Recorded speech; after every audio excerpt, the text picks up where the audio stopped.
Lighthouse is co-written and directed by Robert Eggers, the director of the cult classic The Witch, or as my wife calls it, The Vavitch.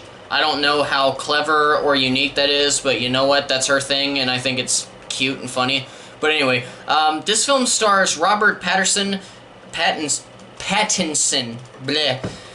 Robert Pattinson and Willem Dafoe as these two lighthouse keepers in the late 19th century who begin to lose their sanity while they work on this small island with a lighthouse, and they are eventually stranded due to a storm at sea, which makes things even more difficult.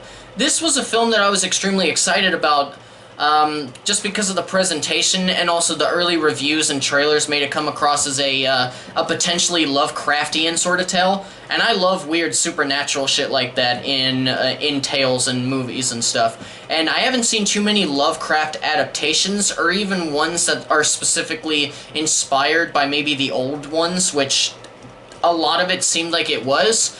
But anyway, I'll talk more about it once I actually get into the review. But with the normal thing that I always do, before I get into my thoughts on the film, I first want to remind you guys to hit that like button, and also to hit that subscribe button if you haven't already. And, yep, that's pretty much it. Alright, let's get into my review of The Lighthouse.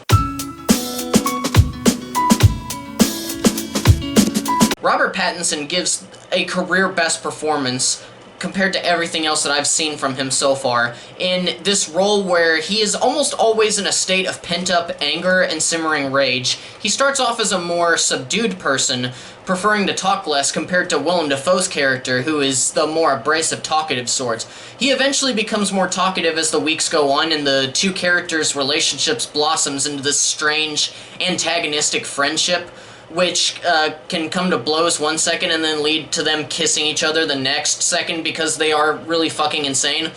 But also, Dafoe gives a career-best mesmerizing performance in this film as the stereotypical seaman that you'd expect to see in like a seafaring story, kind of like a parody of Captain Ahab. And what makes Dafoe's performance that much more impressive is that while it is so over the top and even comedic at times, very comedic at times, it never feels like an actor acting. It feels genuine and never clashes with the film's tone.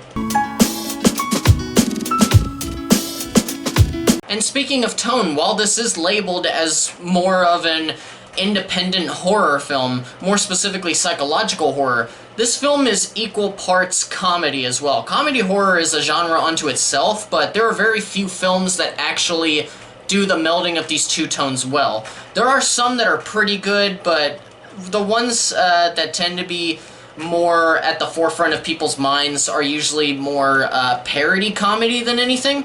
And the same cannot be said for The Lighthouse as far as it being a parody comedy. This is a legitimately funny movie, and one that is probably the only film that can make farting, even to those who don't find such things funny, not seem so basic. And the comedy never gets in the way of the overall sense of dread that looms over the entire runtime.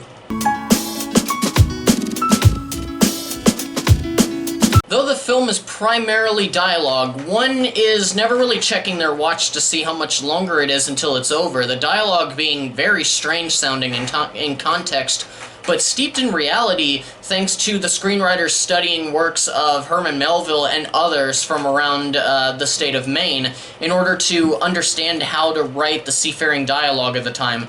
And there is definitely a learning curve to understanding them, but once you get the hang of it, the film is a breeze from that point on, and we wouldn't even really needed the production design to tell us that this was in another time period. It could literally be just set in a single room, and just from the way that they speak, you could recognize that this was not a modern-day story. And the story also doesn't really have a defined meaning on first watch, and unlike Eggers' first film, the overall narrative isn't so cut and dry. The Lighthouse becomes more and more ambiguous as the film goes on, and you can never tell if certain things just shown on screen are real or imagined, but in the end, it both matters and at the same time it doesn't. The film is really good at toying with your emotions, especially with such visuals as strange monsters and even phallic devices all over the place. And the film also seems to be about the idea of power and how men view power and what we deserve because we're men, but, you know, just stuff like that. And the ending was definitely something that that divided people when it came out. Some were like, what the hell did I just watch? And then you had people like, the hell did I just watch? And I was part of the latter group. I was so perplexed that I actually wanted to go out and look into what the film was about and how the ending was so significant feeling, especially to me. And I think that if you brush up on your Greek mythology, or maybe if you're already fairly familiar with it, you'll get more out of the film's ending, and in turn get even more out of the rest of the film if you do that.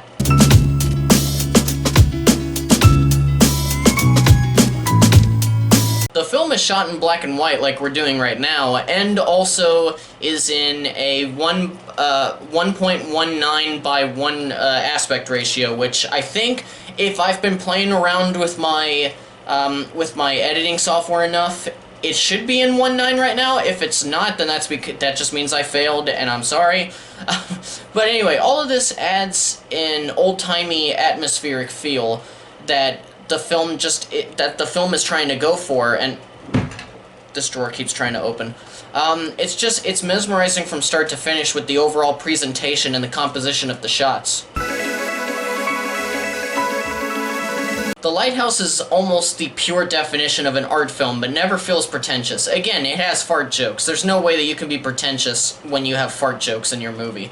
But this is a film that just could have come to be a basic film about two men going insane, but it's elevated by its themes, two powerhouse performances, beautiful cinematography, and a balancing of normally contradicting tones. I love this film and I highly recommend it, especially if you're okay with a more ambiguous horror flick. I will admit that I was disappointed at first when I first got out of this film because it wasn't the Lovecraftian tale that I expected, but I definitely got more out of it than I was expecting. But with that, my review ends here. Thank you guys so much for watching and listening to my thoughts on this particular film. I sincerely appreciate it once again. And once again, don't forget to hit that like button and hit that subscribe button if you haven't already. And as always, farewell until the next video, all of you casual moviegoers and movie fans alike, and keep on being awesome, my friends.